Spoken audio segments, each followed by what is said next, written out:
Towers, इसके भी नतीजे कल आएंगे, लेकिन नतीजों के साथ एक बड़ी खास बात है इस शेयर में जिसकी वजह से स्टॉक भागा भी है। पिछले 7 दिनों का अगर चार्ट आप देख पाएँ, दिखा पाएँ, दर्शन कर पाएँ तो आपको समझ में आएगा कि क्या कुछ एक्शन हुआ है इंडस टावर में। लेकिन एक्शन कल और बढ़ेगा, नतीजों के पहले भी और नतीजों के बाद भी। पूजा हमारे साथ तैयार है बताने के लिए एक तो रिजल्ट का पूर्वानुमान, उसके अलावा कुछ खास बात जो इंडस टावर को लेकर आपको रखनी है ध्यान में, बताएं। बिल्कुल, नतीजे तो आएंगे इंडस टावर का, उसका पहले अनुमान आपको बता दें। और इसी के साथ ही साथ कल बोर्ड की बैठक में डिविडेंड को लेकर भी विचार करेगी कंपनी, और 4 साल बाद डिविडेंड पर कुछ फैसला आ सकता है। मई 2022 के बाद ये ऐलान होने की संभावना है।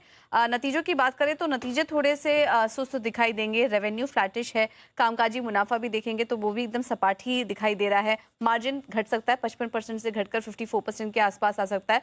और प्रॉफिटेबिलिटी में भी हम बहुत बड़ा कुछ जंप नहीं देख रहे हैं। तो क्वार्टर ऑन क्वार्टर आधार पर टॉप लाइन लगभग स्थिर रहेगी, लेकिन बाकी जगह थोड़ा प्रेशर आ सकता है। अब इनके जो टेनेंसी एडिशन है वो एक मेजर ग्रोथ ड्राइवर रहेगा, और भारतीय रोल आउट और वोडाफोन आइडिया के नेटवर्क विस्तार से इनको थोड़ा यहाँ पर भी सपोर्ट मिलता हुआ नजर आएगा।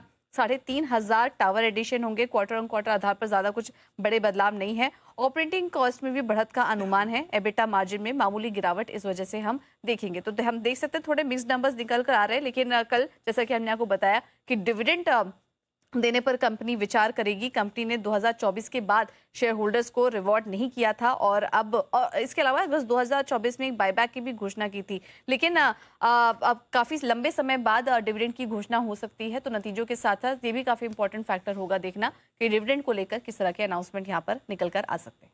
हमारी रिकमेंडेशन का भी हिस्सा रहा है ये बजट में सस्ता शेयर। जनवरी 2024 तकरीबन 2.25 साल पहले हमने इसे रेकमेंड किया था 216 के भाव पर, और देखिए all the targets have been achieve. बहुत ज़बरदस्त स्ट्रेंथ दिखी है यहाँ पे 92-94% की। सर अब क्या व्यू है कल के इवेंट से पहले?